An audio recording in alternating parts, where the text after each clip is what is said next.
Do you know that there is a town in America with only one resident? The town is called Monowi in Nebraska, United States of America. And the name of the woman that resides in the town alone is Elsie Ella. Well, that's not why I'm here.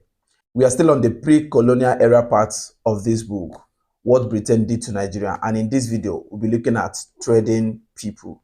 So when you read a book, what do? You get some lessons, some snippets, some things that when they ask you, did you actually read this book? You said yes. So for those that have not access to this book, what we are doing is to read these books chapter by chapter, and we download the lessons for you through this medium. So sit tight and listen carefully. Now, pre-colonial era, that's between 1472 to 1830. Trading people. Take note of the following. West Africa traded and interacted with Europeans for hundreds of years outside a colonial context. A combination of European curiosity about a legendary and mysterious inland river in West Africa and the Industrial Revolution in Europe changed the nature of the relationship to one between conqueror and subject. We were interacting with the Europeans before colonialism, but in a different context. So the quest to discover the legendary river, mysterious legendary river in West Africa, and also the Industrial Revolution in Europe as at that time, brought about a change in the interaction into conqueror and subject. Another one, Portuguese first arrived in the area that later became Nigeria in either 1472 or 1485 and made contact and trade links with the Benin Kingdom. The first British ship to reach the land that later became Nigeria were led by Captain Windham and arrived in the Bight of Benin in 1553. Another takeaway, only 40 of the original 140 members of the expedition survived to make it return journey to Britain. Of 140 people that came into West Africa through that voyage, only 40 returned alive. The remaining 100 were nowhere to be found. You know what I mean? Another takeaway, Britain entered the slave trade in 1663 when King Charles II granted the Company of the Royal Adventures of England Trading into Africa a charter and monopoly to trade in Africa. Another takeaway, in the 20 years between 1680 and 1700, Englishmen alone shipped at least 300,000 African slaves. That is what Maciolum is saying. Let's go further. The cost of a male slave was 13 iron bars and a female slave was 9 iron bars in the 17th century. As at then, the value of 1 iron bar is half a gallon of brandy. That is to give you an idea what a human being cost as at that time. That's cruelty. Also, a British man said, neither in those days did anyone see any inhumanity in the thread. The African being looked as an animal, only superior to a monkey, in that he could be thought to walk. Also, in 1713, the Treaty of Utrecht granted Britain a 30-year monopoly on slave trade. That's a monopoly to be the one in charge of buying slaves in West Africa. This is still pre-colonial period. Now, there is another important subject in this book that you need to know. There is a group of people in England. They call them the dredge of the community. The dredge of the community. In this book, this very dredge of the community consists of mainly slave ship crews. Some of them had escaped from jails.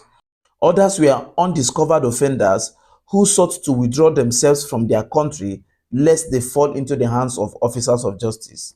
These wretched beings used to flock Liverpool and attach themselves to selling crews as a convenient method of absconding abroad to escape justice.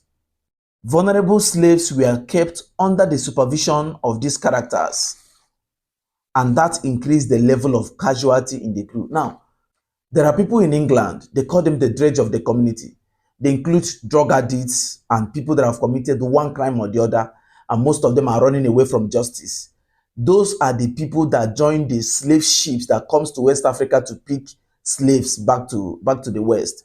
Now, This category of people, some of them are already insane, some of them are running away, some of them have done a whole lot of bad things. They are the ones that these slave masters put in those ships to become crew.